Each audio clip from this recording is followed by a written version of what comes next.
उत्तर पुणे जिल्ह्याच्या आंबेगाव शिरूर तालुक्याला खरं तर गारपिटीनं झोडपलं आणि याच गारपिटीचा आज तब्बल 12 तास उलटल्यानंतर सुद्धा गारांची जी साईज आहे किंवा गारा ज्या आहेत त्या तशाच्या तशा आहे. आपण पाहू शकता की या गमेल्यातील जी गारा आहे त्या अक्षरशः 12 तासापेक्षा जास्त अधिक काळ लोटून सुद्धा या ठिकाणी मोठ्या प्रमाणामध्ये आहे तशाच राहिलेला आहे. आणि शेतात असणाऱ्या या मल्चिंग पेपरचं तर अक्षरशः नुकसान झालेलं आहे. वालवड या पिकाची लागवड या ठिकाणी केली होती.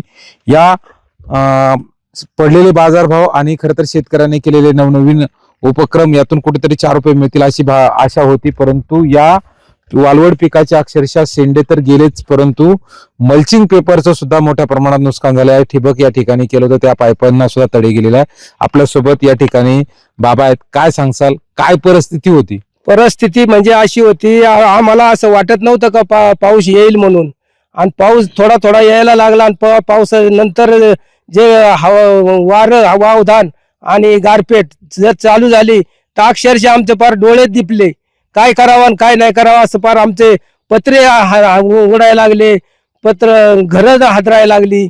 पार आतून नात नुकसान झाली. काय करावं शेतकऱ्यांनी आता पार जीव द्यायचे काम झाले शेतकऱ्यांचं. काय सांगाल, तुमचं एकूण जर वय पाहिलं तर अशा परिस्थितीचा गारांचा पाऊस हा कसा झाला? अशा परिस्थितीत हा गारांचा पाऊस आम्हाला एक जवळजवळ 20 ते 25 वर्ष झालतात त्या वेळेला झाला होता. त्याच्यानंतर आत्ता झाला.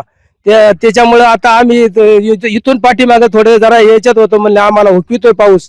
पण आता काय आम्हाला पाऊस काय कालच्याला पाऊस पाहणे आम्हाला पार आतून नात जोडले गेले आणि आतून नात आमची नुकसान करून टाकली. वालवड पिकाची तुम्ही लागवड केली होती, किती खर्च आला होता? वालवड पिकाची लागवड केली होती. लावगडीसाठीच 10 ते 15 हजार रुपये खर्च आला होता त्याला.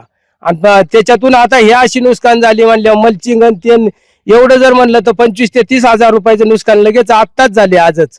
आणि अजून तर माल यायचा होता आणि जायचा होता आणि करायचं होतं, पण आता करायचं काय नेमकं? खरं या गारपिटीनं या शेतकऱ्याच्या प्रयोगावरती पाणी फेरलेलं आहे.